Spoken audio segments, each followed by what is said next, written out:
205 soldats russes, capturés sur le front ukrainien, sont sur le chemin du retour. Un échange de prisonniers entre Kiev et Moscou vient d'être confirmé.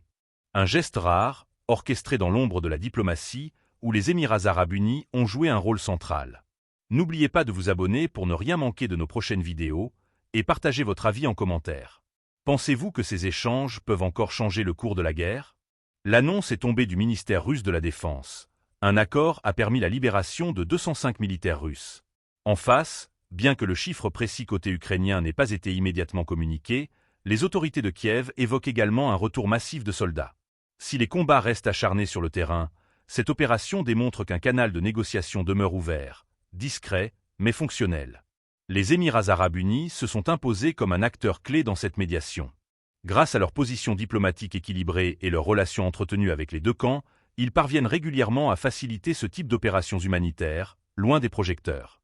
Une diplomatie silencieuse, mais efficace, qui contraste avec l'impasse des grandes négociations politiques internationales sur ce conflit. Pour les familles des militaires concernés, ces échanges sont une lueur dans un quotidien marqué par l'angoisse.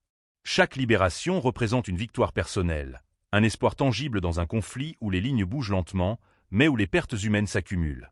Côté russe comme côté ukrainien, ces soldats étaient souvent portés disparus, blessés ou détenus depuis de longs mois dans des conditions très dures. L'opération reste entourée de nombreuses zones d'ombre. Ni les lieux exacts, ni les modalités précises de l'échange n'ont été rendus publics.